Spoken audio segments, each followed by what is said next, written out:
여러분 안녕하십니까? 라디오 전망대 송유라입니다.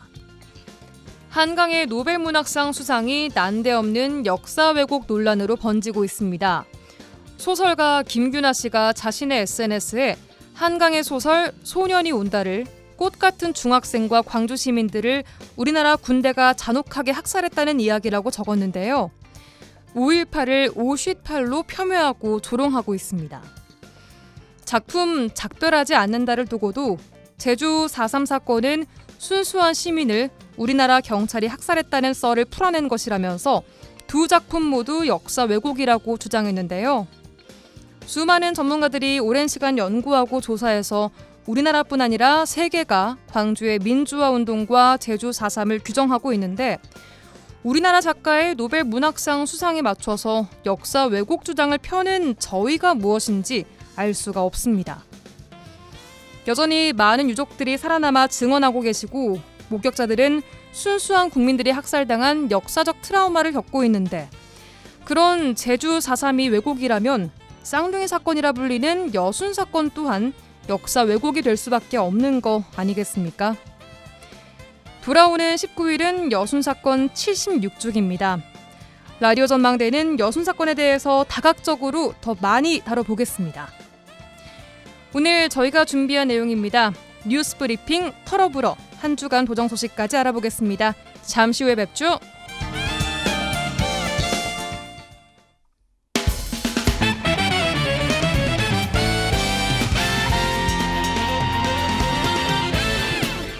(10월 14일) 월요일 라디오 전망대 출발합니다. 지역 뉴스 먼저 정리해보죠. GBS 뉴스 차범준 편집국장과 전화 연결돼 있습니다. 안녕하세요.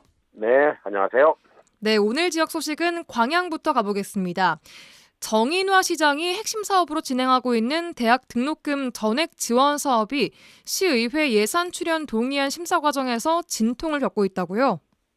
네, 정인화 광양시장이 야심차게 추진하고 있는 대학 등록금 전액 지원 사업이 광양시의회 관련 상임위원회 안건 심사 과정에서 여러 문제점이 지적되고 있는데 아마 예산 확보에 진통이 예고되고 있습니다. 예. 지난 11일이었습니다. 광양시의회 총무위원회는 임시회 안건 심사 과정에서 광양시 집행부 교육청소년과가 상정한 재단법인 백운장학회 대학생 전액 장학금 지원 사업 2025년도 예산 출연 동의안을 심사했습니다. 네. 이 광양시의 동의안 제출 설명에 따르면 이 초중고를 광양시에서 졸업하거나 이 주민등록 합산 기한이 7년 이상이면 대학에 등록할 경우 이 등록금 본인 부담액의 100%를 지원한다는 구상인데요. 네. 이 광양시는 내년부터 대학교 4학년 학생을 기준으로 지원을 시작해 연차적으로 대학생 전체를 대상으로 지급을 확대해 나가겠다는 구상입니다. 예. 이 광양시의 사업 설명이 끝나자 시의회 총무위원회 의원들은 사업 계획에 대해 전반적으로 문제점을 지적하는 다양한 의견을 쏟아냈는데요. 일부 의원들은 해당 지원 사업이 불공평한 지원이라는 점과 시민들의 의견 수렴 절차가 충분하지 않았다는 점을 강조하며 사업에 부당하다 이런 입장을 전달했다고 합니다. 네. 특히 일부 의원들은 이 등록금 지원 사업이 절차상의 문제가 있고 사업 추진 명분인 이 통계상 정확도가 부정확하다는 점을 꼬집으며 사업 추진이 급하게 추진되고 있다며 시 집행부에 비판 입장을 냈습니다. 네, 집중적으로 지적이 나온 사항들을 보니까요. 우선 사업비 규모가 너무 크고 또 대학을 진학하지 않는 학생들에 대한 배려가 부족하다. 이런 이야기들이 나왔어요.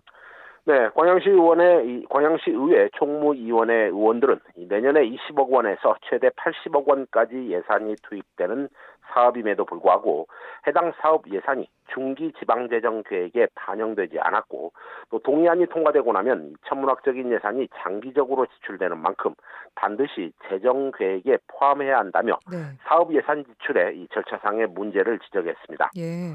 또한 일부 의원들은 대학생 등록금 전액 지원 사업이 전반적으로 고소득자에게 많은 지원이 이루어지고 있는 구조 자체를 개편해야 한다고 목소리를 높였고 또 고등학교를 졸업하고 대학 진학 대신 곧바로 사회생활을 시작하거나 대학에 진학하지 않은 학생들을 위한 지원 대책이 함께 마련돼야 한다는 입장을 보였습니다. 예.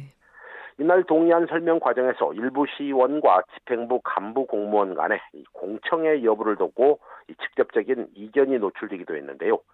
의회에서 시민 의견 수렴에 대한 절차상의 문제를 제기하자 시 집행부에서 공청회 개최를 조건부로 이 안건을 통과시키면 된다는 취지의 발언이 나왔습니다. 네. 이 공청회 조건부 통과에 대한 집행부의 입장이 나오고 일부 시의원들은 시에서 추진하는 형식적인 공청회에서 발언하는 사람들은 몇이 없다며 의원들 중 사업에 반대하는 사람들이 많고 이 집행부에 대해 집중적으로 불신을 드러내기도 했다고 합니다.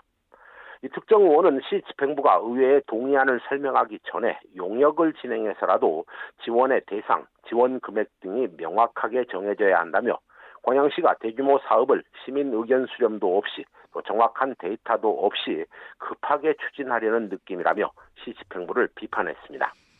네, 말씀하신 것처럼 대학에 진학하지 않는 학생들 입장에서 대학 등록금 전액 지원 사업을 바라보고 있는 시각에 대해서도 광양시 집행부가 충분한 검토가 좀 필요해 보입니다. 다음은 순천 소식 듣겠습니다. 지난해 정원박람회 개최 과정에서 조성한 순천시 동천 그린 아일랜드 저류지에 대해 전남도가 순천시에 대한 종합감사에서 저류지 부실 관리 문제를 지적했어요. 네, 전남도가 지난해 순천시가 정원박람회 개최 과정에서 동천 저류지를 시민들의 휴식 공간으로 조성한 그린 아일랜드의 저류지 기능의 관리 부실 문제를 지적했습니다. 지난해 정원박람회 개최 과정에서 이른바 이 박람회 킬러 콘텐츠로 부각된 이 동천 그린 아일랜드는 순천시가 지난 2009년부터 10년 동안 546억 원을 투입해 조성한 저류지입니다. 이 저류지는 홍수가 발생해 하천 수위가 일정 수준을 넘을 경우 이 넘치는 물을 임시로 가둬두는 기능으로 이 홍수를 예방하는 중요한 역할을 하고 있는데요. 네. 전남도는 순천시에 대한 종합 감사를 통해 순천시가 박람회 종료 후에도 이 그린 아일랜드를 그대로 유지하면서 이 저류지 관리를 소홀히 했고 또 순천시가 동천변 저류지가 호우나 태풍 등 기상 이변에 대비해 홍수 조절 기능을 제대로 수행할 수 있는 방안을 마련하라고 요구했습니다. 네, 이에 대한 순천시의 입장은 뭔가요? 네, 전남도의 저류지 관리 부실 지적에 대해 순천시는 감사 과정에서 저류지 응급 복구 계획으로 굴삭기 4대와 덤프트럭 8대를 동원해 2시간 내에 복구가 가능하다는 답변을 내놨다고 밝혔습니다. 하지만 전남도가 실질적인 재난 대비 훈련이나 장비 수급 계획이 마련돼 있지 않다는 점을 지적했다며 감사 결과에 대해 우회적으로 비난 입장을 보이고 있습니다. 네. 이 전남도의 순천시에 대한 종합 감사 결과에 대해 최근 순천시 일부 공직자들은 여러 불만을 표출하고 있는데요. 네. 이번 저류지 감사 결과 말고도 이 순천시 청소 업무에 대한 감사 결과를 두고서도 이 전남도의 이번 감사 결과에 최근 순천 의대 유치를 두고 벌어진 이 전남도와 순천시의 불협화음이 이 감사 결과에 상당 부분 반영된 것이 아니냐 이런 불만들을 보이고 있습니다. 또 지역 일부에서는 최근 전남도가 발표한 순천시에 대한 감사 결과가 다른 지자체와의 감사 결과에 비해 좀 과도하게 진행된 측면도 있고 일부 감사 결과는 다른 지자체와 형평성 문제를 따져볼 필요도 있다. 이런 입장을 보이고 있습니다. 네, 오늘 뉴스 브리핑은 여기까지 듣겠습니다. GBS 뉴스 차범준 편집국장이었습니다. 수고하셨습니다. 네, 고맙습니다. 1시간만 투자하세요. 지역의 이야기를 모아 전해드립니다. 지역 시사는 역시 여수 MBC 송유라의 라디오 전망대. 라디오 전망대 본격 정치 시사 토크 털어보러 시작합니다. 오늘은 더불어민주당 순천 광양 곡성 구례갑 김문수 의원 초대했고요. 같은 당입니다. 더불어민주당 순천 광양 곡성 구례을 서동용 전 의원께서 함께 하실 텐데요. 현직구와 전직 의원, 갑과 을 지역구의 시각 차이를 느낄 수 있는 털어보러 시간 되겠습니다. 먼저 김문수 의원 전화 연결돼 있습니다. 안녕하세요. 네, 안녕하세요. 순천갑 김문수 국회의원입니다. 네, 반갑습니다. 첫 국감 치르시느라 많이 바쁘실 텐데 근황부터 좀 여쭤야 될 것 같습니다. 네, 열심히 국정감사하고 있고요. 네. 특히 이제 오늘은 또 순천대학교에서 교육부 장관이 직접 내려오시고 또 우리 도지사님, 또 순천대 목포대 양대학 총장님도 함께 뵙는 너무 좋은 자리여서 오늘 그 의대 관련된 거라든가 이런 중요한 좀 교감을 좀 네. 주고 받고 그런 좀 좋은 느낌이 있는 자리가 되었습니다. 네, 오늘 순천대 글로컬 대학 강소기업 육성 비전 선포식 말씀하신 거죠? 아, 네, 맞습니다. 네, 알겠습니다. 지난주도 국감 치르시느라 많이 바쁘셨을 텐데 우선 국정감사 이야기는 잠시 후에 다시 해보도록 하고요. 먼저 명태균 이슈 주제 토크부터 해보도록 하겠습니다. 김건희 여사 당무 개입 의혹의 핵심 인물인 명태균 씨 이슈. 대통령 내외를 비롯해서 정말 정치권들의 거물들 이름들이 오르내리고 있고 오늘 아침까지도 방송 인터뷰에서 여러 거물급 정치인들의 이름이 오르내렸습니다. 대통령실과 여당에서는 선거 브로커로 선을 긋고 있고 민주당에서는 명태균 게이트로 규정을 하고 있는데 이 사태 김 의원님께서는 어떻게 보고 계십니까? 예, 뭐 정말 보고 있으면 가관인데요.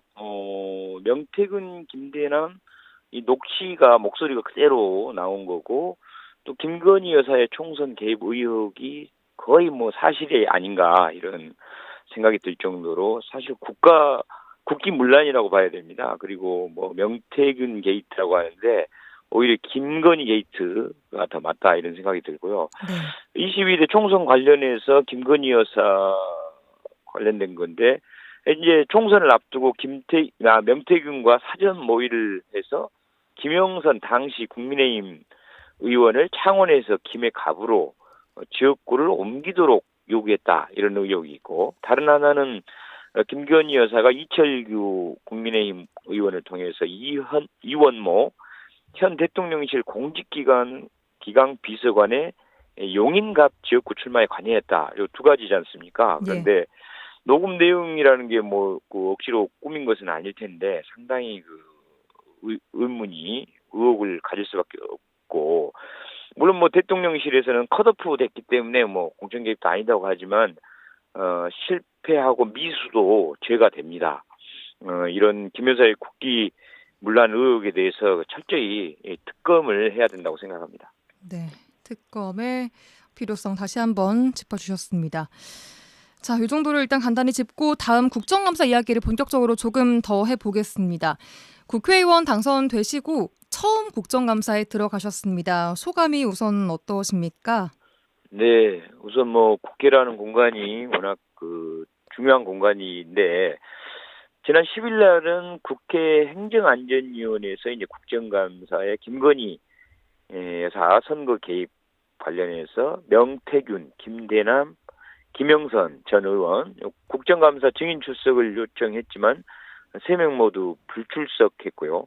저희 교육위도 김건희 여사 논문 의혹이 상당히 많이 저도 했지만 예. 나왔습니다. 거기에 김지용 국민대 이사장, 장윤금 전 숙명여대 총장, 설민신 한경국립대 교수 3명도 증인으로 요청했지만 불출석했습니다. 네. 근데 지금 김건희 여사 논문 얘기가 올해뿐만이 아니고 작년에도 있었는데 김지용 이사장 같은 경우는 지금 3년 연속 해외 출장을 핑계로 불출석을 해버리고 네.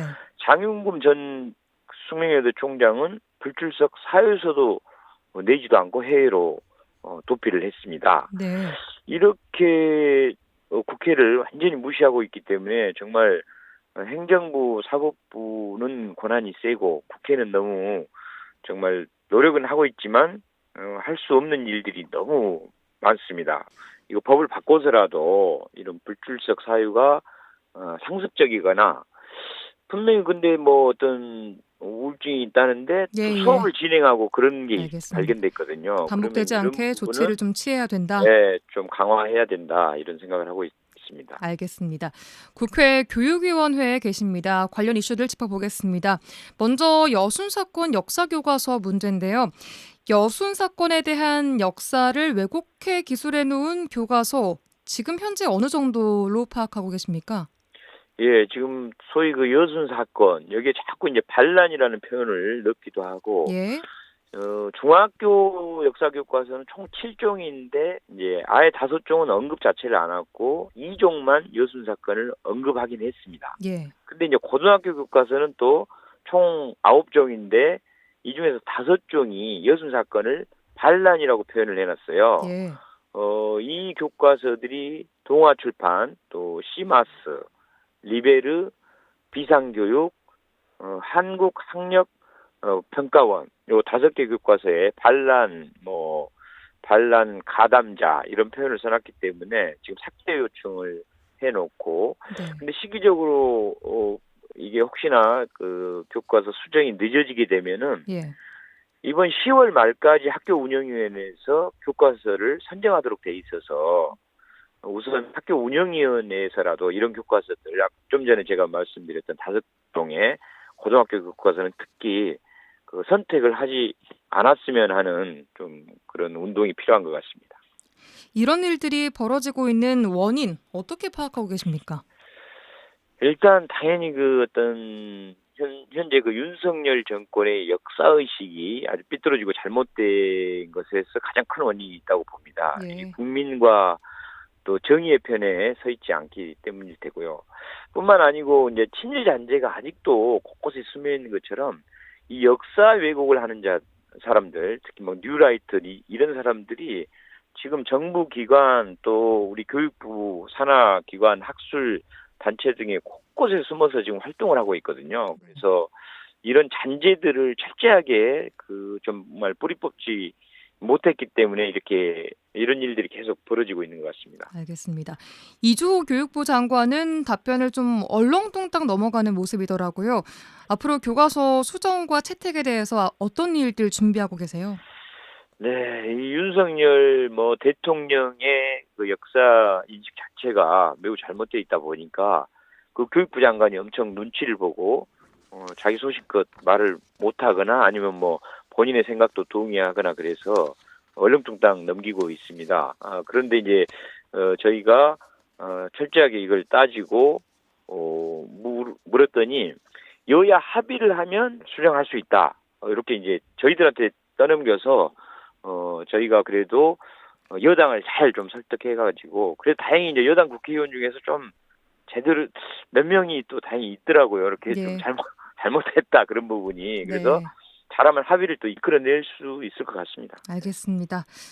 자, 다음으로 의대 신설에 대해서도 이번 국감에서 이야기를 하셨죠. 어떤 네네. 이야기 하셨나요? 네, 당연히 이제 순천대 의대 저희 입장에서는 꼭 그 유치를 해야 되기 때문에 우리 전남 지역의 의대가 꼭 필요하고 특히 우리 순천대 의대가 필요한데 이제 제가 사실은 이제 하나만 선정하는데 우리가 말려들어서는 안 된다. 예. 그래서 함께해서 하는 방법 좀 작게 하더라도 반반씩 하더라도 순천대와 목포대가 공동 의과대 또는 대학 통합을 전제로 해서 의과대를 같이 이렇게 설립하는 방법을 제시했더니 교육부 장관도 답변을 통해서 다행히 이제 두 대학의 그 독립적인 권한을 일정 정도 보장해주고 통합을 하면 느슨한 통합이라도 하면 의과대를 줄 수 있다 이런 그 긍정적인 답을 했기 때문에 예. 사실 상당히 또 오늘 또 순천대학교까지 이제 교육부 장관도 내려오시고 해서 그런 부분에 공감이 좀 많이 형성되었다고 봅니다. 네. 그리고 아까 앞서 잠깐 언급하신 김건희 여사 논문 의혹도 국감에서 언급하시면서 표절을 넘어서 위조 수준이다라고 지적하셨습니다. 네, 맞습니다. 이게 보통 우리가 이제 표절이라고 하면은 특정 문단을 그대로 복사해서 붙이는 복붙, 베껴쓰기를 하는 게 보통 우리가 알고 있는 표절이잖아요. 예. 근데 이 김건희 여사 논문 중에 이제 디지털 관련된 논문이 하나 있는데 네. 그 설민신 교수라는 분의 골프 관련 설문조사 해놓은 통계 자료를 네. 수치를 가져다가 그대로 남자의 수치는 여자로만 바꾸고 여자의 수치는 남자로만 바꾸고 이렇게 해서 실험이나 붙여놓은 수준이다. 네네 설문조사를 하지 않고 이렇기 때문에 완전히 이건 위조인데 너무 정도가 심한 것 같습니다. 알겠습니다. 다음은 지역 이슈 이야기 해보겠습니다. 순천시 폐기물 처리 시설에 대한 행정사무조사가 지역에서 화두인데 행정사무조사가 필요하냐에 대해서는 여전히 의견이 좀 갈리고 있는데요. 의원님께서는 해야 한다라는 입장이시죠? 네네. 당연히 이제 그 소각장을 꼭 만들어야 됩니다. 그리고 이제는 뭐 지자체별로도 자기 쓰레기를 남의 지자체에 갖다 버리면 다른 지역 분들이 좋아할 리가 없기 때문에 자기 지자체 쓰레기 자기 지자체 안에서 해결하는 것은 상식적이고 당연하다고 예. 생각합니다. 꼭 필요는 한데 문제는 이제 아무래도 인근 지역에 있는 주민들 입장에서는 왜 하필이면 또 우리 지역이고 위험하고 혐오 시설 아니냐 그래서 당연히 반대하는 것은 어떻게 보면 그분들 입장에서는 당연하거든요. 네. 근데는 또 어딘가는 해야 되고요. 근데 이제 문제는 그분들을 설득을 잘하고 안심을 시키는 노력을 많이 하고 또는 추후 어떤 보상 문제라든가 이런 것을 잘 좀 설득을 해야 되는데 과거에 제가 이재명 지금 당대표 도지사 시절에 불법 계곡 식당 그 사례를 얘기를 많이 하고 있는데 네. 그분들이 그렇게 그냥 반대를 하고 막 가만히 안 두겠다고 욕설을 하고 했는데도 이재명 당시 도지사가 직접 찾아가가지고 설득을 하고 대안을 마련해주고 하다 보니까 나중에는 그 불법 계곡 식당 하신 분들이 오히려 이재명 지지선을 하고 법원 앞에 가서도 이재명은 잘못이 없으니 용서해달라고 오히려 막 지지 운동을 할 정도로 했거든요. 예. 저는 사실 순천시에서 시장님이 그런 노력을 했어야 되는데 못했다 이렇게 생각을 하고요. 예. 특히 이제 작년부터 1년 가까이 트럭 몰고 다니고 집회를 하면서 계속 지금 반대를 시민들이 호소를 하고 있고 또 얼마 전에 전남도청에서 감사했는데 입지 선정에서 점수가 뒤바뀐 흔적이 있다라는 것이 발표됐지 않습니까? 예. 이 정도 되면 당연히 이제 시의회라고 하는 거는 그런 시민의 입장을 잘 대변해서 이거를 제가 근본적으로 하지 말자 완전히 그걸 취소시키자는 뜻은 아니고 어떤 일이든 추진하다가 문제가 발생되면 시의회는 당연히 그런 행정사무조사 특위를 만들어서 시민들의 의혹도 해소해주고 또는 오히려 또 공무원들이 일을 이제 잘못한 거 또 잘한 것도 있으면 또 이런 건 잘했다라고 해주고 이걸 조정 역할을 해줘야 되는데 아무것도 안 하고 손 놓고 있고 결국은 이제 어떤 시장 눈치 봐버리고 또 공무원들이 이거 법적으로 안 네네. 된다니까 그 사람들 말만 믿고 안 하다가 제가 자기들이 또 행안부에다가 질문을 해갖고 이거 특이 불가능한 거 아니냐고 질문을 했는데 가능하다고 답변이 왔는데도 그걸 숨기고 안 하고 있었거든요. 알겠습니다. 그래서 시의회나 시의원이 절대 그래서는 안 되고 특히 이제 25명 중에서 15명의 시의원들이 찬성을 특히 했죠. 네, 찬성을 해서 발의까지 했는데 의장이 마음대로 지금 상정을 안 해버리는 아주 잘못된 일을 하고 있기 때문에 저는 그렇습니다. 나쁜 일을 하라고 제가 또 사적인 이익을 위해서 하라고 하는 건 제가 갑질이고 해서도 안 될 일이지만 시민들을 위해서 꼭 해야 될 일을 안 하는 것을 제가 반기하고 있다면 제가 오히려 나쁜 국회의원이 될 거라고 보기 때문에 네네. 결국은 시민들과 역사가 올바르다고 평가해주는 쪽으로 소신 있게 한 것입니다. 네. 지방의회가 결정할 사항에 국회의원이 좀 과도하게 개입하는 게 아니냐 이런 목소리 나오고 있거든요, 사실. 저도 웬만하면 그렇게 하지 않으려고 그러는데 여러 가지 상황들이 좀 전에 제가 설명을 쭉 했던 이 정도 이유가 있으면은 하는 것이 당연하고 저도 이제 서울시의회 지방원을 했지만 이런 특위를 몇 번 해봤는데 저 정도 요구가 들어오면 당연히 특위를 했거든요. 그러다 보면 알겠습니다. 어떤 거는 진짜 문제가 있어서 심각한 문제를 찾아낸 경우도 있고 예. 막상 또 특위를 했지만 특별한 게 나오지 않는 경우도 있습니다. 알겠습니다. 그러나 의원은 미리 짐작해서 안 하거나 아니면 시장 눈치를 보고 안 하는 건 아주 잘못됐고요. 일단 최선을 다해서 하라는 뜻으로 했고 그 이후에는 사실 제가 어떻게 물리적으로 직접 하게 할 방법은 없기 때문에 이제 시의장이나 시의원들의 판단에 맡기고 있습니다. 알겠습니다.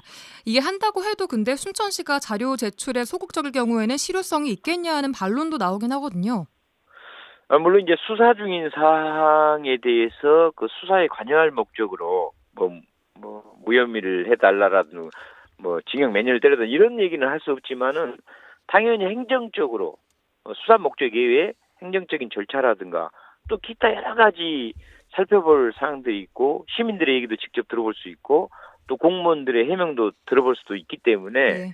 얼마든지 찾으면 할 일이 많고 또 소극적으로 당연히 공무원들은 소극적으로 당연히 그렇게 합니다. 그걸 어떻게 해서 더 적극적으로 의원들이 시민들 입장에서 더 그런 것을 잘 찾아내고 대안을 제시하고 비판한가. 이거는 이제 시의원들의 역할입니다. 알겠습니다. 자, 오늘 말씀 이 정도로 들어야 될 것 같습니다. 더불어민주당 순천광양 곡성 구례갑 김문수 의원이었습니다. 고맙습니다. 네, 감사합니다. MBC 라디오 네, 여수 MBC 라디오 전망대 본격 정치 시사 토크 털어보러 함께하고 계십니다. 앞선 더불어민주당 순천광양 곡성 구례갑 김문수 의원에 이어서 더불어민주당 순천광양 곡성 구례을 서동용 전 의원 전화 연결해 보겠습니다. 의원님 안녕하세요. 반갑습니다. 서동용입니다. 네, 안녕하세요. 한 주간 어떻게 보내셨나요? 예, 이제 저는 뭐 여순 사건 소송 준비 때문에 계속 바쁘고요. 예. 예, 틈틈이 좋아하는 사람들과 함께 가벼운 산행도 하고 또 아침마다 한 10km씩 걸으면서 생활을 하고 있습니다. 오, 그리고 그러세요. 지난 10일에는 그 광양 여순 연구회가 있거든요. 네. 거기서 이제 여순 전문가 양성 과정을 운영하는데 거기에 가서 여순특별법 제정 또 개정 과정 내용 이런 거 좀 설명드리고 여순 사건 소송 준비하면서 생생하게 알게 된 절절한 사연들도 좀 소개해드리고 그런 강의를 하기도 했습니다. 예, 잠시 후에 조금 더 자세히 들어보도록 하고요. 자, 먼저 주말 또 지난주 계속해서 나오고 있는 정치 이슈들 이야기해 보겠습니다. 김건희 여사 공천 개입 의혹의 핵심 인물 명태균 씨가 유력 정치인들에 대한 자극적인 인터뷰를 또 오늘 아침까지도 이어가고 있습니다. 여기에 언급된 정치인들이 또 말을 더하면서 상황이 혼란스러운데 이 상황 어떻게 보시나요? 예, 이 정치 뉴스가 온통 명태균 이야기뿐이에요. 보통 이제 정치권 관련한 스캔들이 터지면요. 네. 당사자는 입을 다물고 논란이 잦아들기를 기다리는 게 일반적이에요. 근데 명태균 씨는 스스로 인터뷰를 자체하면서 여권의 여러 정치인들을 공격하고 심지어 윤석열 대통령에 대한 자해성 협박도 서슴지 않고 있는 거거든요. 스스로 존재감을 드러내기 위해 애쓰고 있다는 느낌입니다. 근데 이제 명태균 씨가 워낙 많은 매체와 인터뷰를 했고 또 했던 말을 뭐 여기서 했던 말을 다른 데 가서는 말을 취소하고 또 이 양쪽에서 하는 이야기들이 서로 다르기도 하고 그래서 명 씨 주장이 무엇인지를 정확하게 파악하기도 좀 쉽지가 않아요. 예. 사건의 실체가 다 드러나기에는 조금 더 시간이 걸리지 않을까 싶습니다. 예. 이게 문제가 토네이도처럼 모든 그 이슈를 다 잡아먹고 있는 상황인데 앞으로 어떤 게 조금 더 밝혀져야 한다고 보시고 또 전국은 어떻게 흘러가야 한다고 보세요? 예, 저는 일단 이제 뭐 전체적인 뉘앙스로는요. 명 씨가 정치권 인맥을 바탕으로 인맥을 과시하면서 좌충우돌 치대고 다니는 정치 브로커가 아닐까 그런 생각이 좀 강하긴 합니다. 그런데 윤석열 대통령 부부와의 관련성이 지금 가벼이 볼 수 없을 정도로 자꾸 좀 커지고 있는 것이어서 그 부분도 좀 눈여겨봐야 한다고 생각하고요. 예. 저는 이제 이번 사건과 관련해서 가장 제가 문제의식을 느끼는 지점은 명태균 씨가 지난 대선 당시 윤석열 후보를 위한 불법 여론조사를 했다는 거 아니에요. 그러면서 이게 여론조사가 여론 조작용 여론조사를 한 거다. 이런 점들이 좀 이야기가 되고 있고 예. 그리고 여론조사에 든 비용 대신 보궐선거에서 김영선 전 의원에 대한 공천장을 받아냈다. 이런 이야기.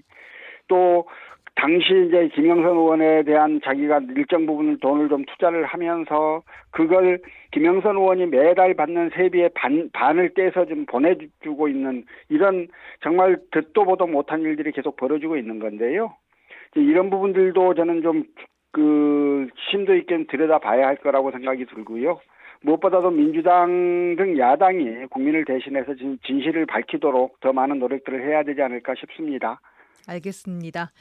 자, 국정감사 이야기로 들어가 보겠습니다. 이번 국정감사에서 앞서 인터뷰를 한 김문수 의원께서요. 김건희 여사 논문이 표절 수준을 넘어서 위조 수준이다. 이렇게 지적을 했습니다.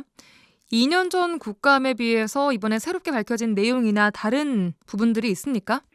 지금 이 김건희 여사의 이 위조 논문 논란은 재작년에 제가 국정감사에서 밝혔던 내용입니다. 네. 그런데 이제 연구윤리 규정을 보면 연구 부정의 종류로 여러 가지가 있습니다. 뭐 표절도 있고 위조, 변조 등이 있는데요. 표절이라고 하는 걸 우리가 다 아는 대로 본인이 논문을 쓰면서 타인의 연구 성과를 출처 표기 없이 가져다 쓰는 것. 그래서 타인의 연구 성과를 마치 자신의 연구 성과인 것처럼 말하는 것. 이건데 네. 김건희 여사 논문은요. 기초 연구도 없어요. 타인 논문에 있는 연구 데이터를 그대로 가져와서 제목만 바꿔 쓴 거예요. 당사자 이름 몇 개 바꾸고 제목 바꾸고 뭐 조금 바꾸는 성별 정도로 바꾸고, 해서 네. 완전히 이렇게 새로운 논문을 만들어 버린 거여서 이건 표절에 그치는 게 아니라 그 위조다 이렇게 저희가 평가할 수 있을 것 같고요. 예.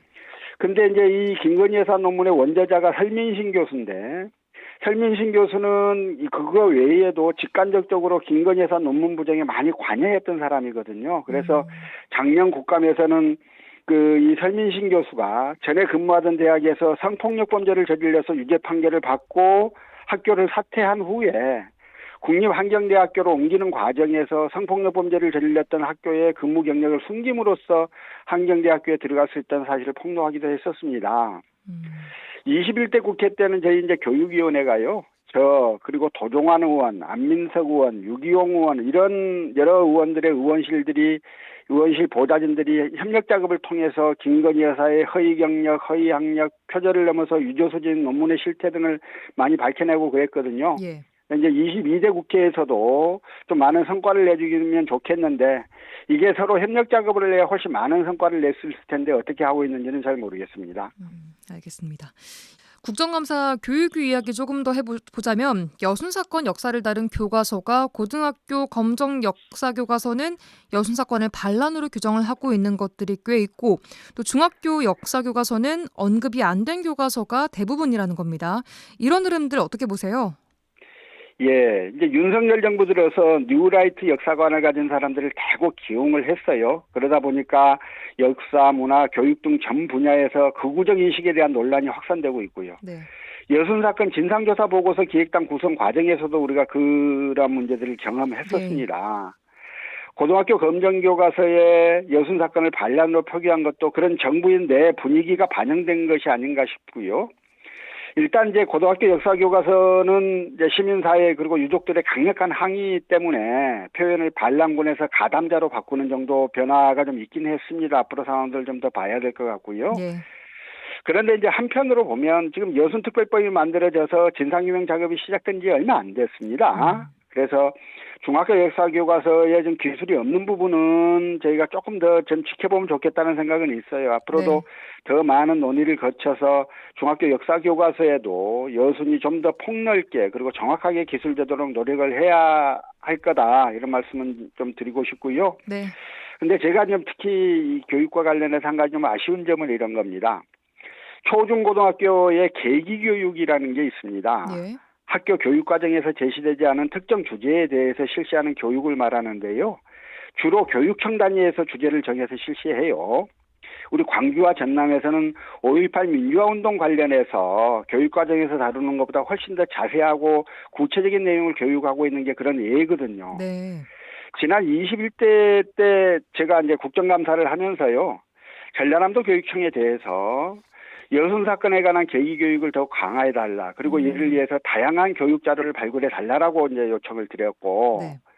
제주교육청하고 전남교육청 모두에게 여순과 4.3은 사건의 발발이나 사건의 영향 그리고 역사적 의미 이런 거에서 유사한 점이 많으니까 두 지역에서 두 사건을 연계해서 학생들에게 폭넓은 교육을 해달라 이렇게 요청을 드렸었어요. 네. 당시 두 교육청의 교육감님께서 저희 문제제기에 적극 동감을 해주셨고 이후 계기교육 자료도 다양해졌어요. 그리고 전남과 제주의 학생들이 서로 교차 방문을 통해 여순 사건과 4.3 사건을 연계해서 배우고 현장 경험을 하는 그런 그 일들이 좀 있어 왔는데 네. 어느 순간부터 이게 지금 그에 대한 이야기가 잘 안 들려요. 제가 과문해서 그런지는 알 수가 없습니다만 그 당초 했던 것보다는 좀 내용이 축소되거나 뭐 이런 게 아닌가라는 생각이 있어서요. 윤석열 정부의 극우 편향성이 문제가 된다면 교육청이라도 나서서 적극적으로 교육을 실시해야 할 것으로 생각이 듭니다. 네. 올 국감에서 이 문제를 누가 이제 의원들께서 지적을 해주시면 좋겠는데 어쨌든 뭐 그거는 지켜봐야 할 일이고요. 혹시 전남교육청이나 제주교육청 관계자들은 이 방송을 듣는다면 그 당초 전남교육청과 제주교육청이 서로 연계해서 하고자 했던 그 부분 그걸 좀 되살려내서 여순에 대한 교육을 더 강화해 줄 것을 좀 요청드립니다. 알겠습니다. 자, 마지막으로 여순 사건 이야기 해보겠습니다. 76주기 다가오고 있습니다. 기본소득당 용해인 대표가 여순 사건 진상규명 관련 기관의 업무 태만을 지적했습니다. 신고 접수에 비해서 처리율이 9.5%밖에 되지 않는다는 걸 지적한 건데요. 계속 나오고 있는 지적이었죠, 이게. 예, 그렇죠. 지금 실무위원회에 접수된 신고 건수가 7,465건인데 중앙위원회에서 결정이 이루어진 건수는 720건에 불과합니다. 일단 신고된 건수도 너무 적어서 참 걱정인데요. 네. 그러나 이제 어쨌든 일단 신고된 건에 대해서 여순위원회의 결정 건수가 지나치게 적은 건 여순위원회 예산과 조직이 턱없이 부족하기 때문이거든요. 네. 그래서 예산 확충, 조직 확대를 위해 국회의 적극적인 노력이 필요하다는 생각인데요. 저는 여기도 좀 더 강조하고 싶은 내용이 하나 있어요. 그게 그 여순 사건 지원단 문제입니다. 그 지원단은 공무원으로 구성이 돼 있어요. 예. 여순 사건 위원회의 진상규명 등등의 그 활동, 작업을 할 수 있도록 지원하기 위해서 공무원들이 파견돼 있는데 작년에 지원단장이 한 해 4번 교체가 돼요. 그나마 지원단장들은 제대로 위원회 출근도 하지 않고 예부 활동만 하고 있다는 지적들을 하시는 분들도 계셨어요. 이 여순 사건 위원회의 지원단장을 거쳐가는 중간 자리 정도로 인식하고 진상규명 작업을 지원하기보다는 자신의 입신을 위해 활동한다는 불만이 많았거든요. 예.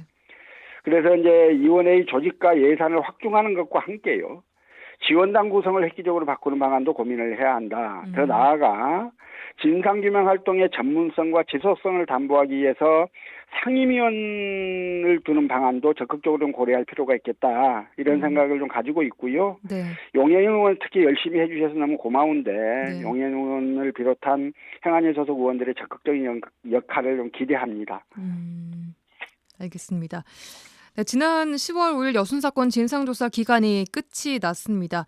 이 조사 기간 연장을 비롯해서 특별법 개정을 통해서 또 바꿔나가야 할 것들이 많이 있잖아요. 그렇죠. 그러니까 우선 이제 진상조사 기간이 끝나버렸기 때문에 굉장히 많은 분들이 막 우려도 하시고 걱정도 하셨어요. 예. 근데 이제 어느 정도 여러 경로로 이제 정부 쪽이 좀 확인했더니 진상조사 기간이 끝났다고 해도 위원회 활동이 전면 중단되는 건 아니다. 이런 답은 좀 들었다는 것 같아서 그나마 네. 조금 다행입니다. 그러나 그 법률적 하자가 없도록 하기 위해서는 진상조사 기간의 연장을 위한 특별법 개정이 반드시 필요하고 가장 시급한 문제고요. 네. 근데 이게 이제 통상 국정감사 기간에는 법률안 심사를 하지 않기 때문에요. 국감이 끝나자마자 법안 심사가 될 수 있도록 해야 하고 그러기 위해서는 지금부터 물밑 노력들을 좀 해야 한다고 생각합니다. 그리고 그 외에도 지금 특별법 개정을 해야 하는 내용들은 굉장히 많습니다. 특별 재심 제도를 도입하는 것, 그다음에 아까도 제가 말씀드렸지만 상임위원 제도를 도입하는 것, 예. 보상에 관한 규정을 넣는 것 여러 가지 해야 할 일이 되게 많기 때문에 네.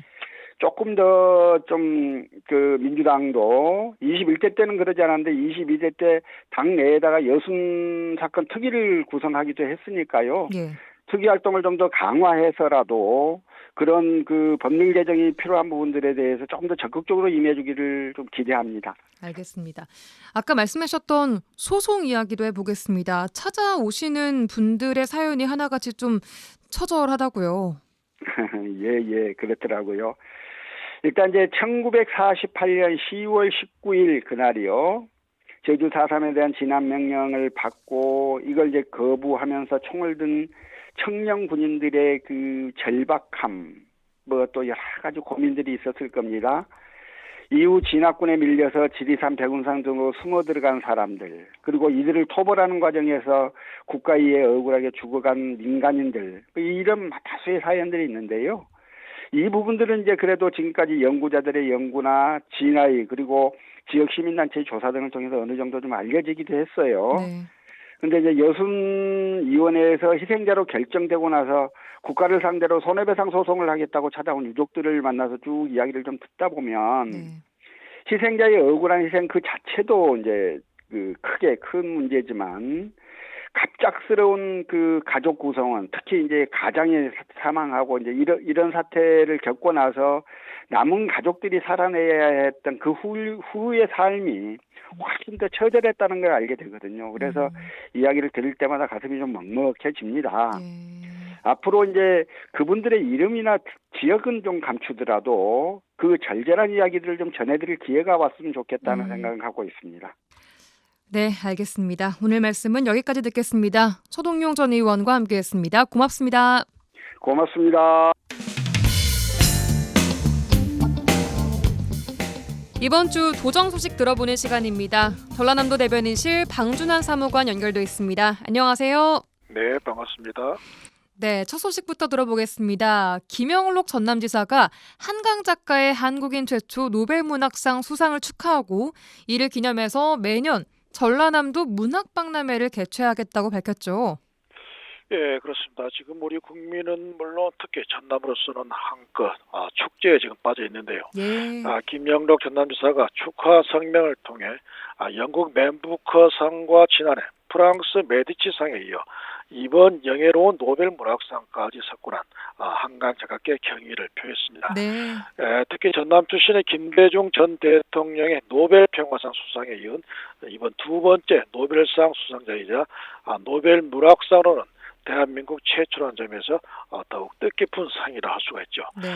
한강 작가는 단순한 서사를 넘어 인류의 보편적 고통과 또 상처를 치유하는 메시지를 전달하면서 전 세계 독자들에게 울림을 주었다고 김 지사는 평가를 했습니다. 네. 전남도는 노벨상 수상을 기념하기 위해 기념사업 일환으로 문학 정신의 지평을 넓히고 깊이를 더하도록 매년 전남도 문학 박람회를 개최하겠다 이렇게 밝혔습니다.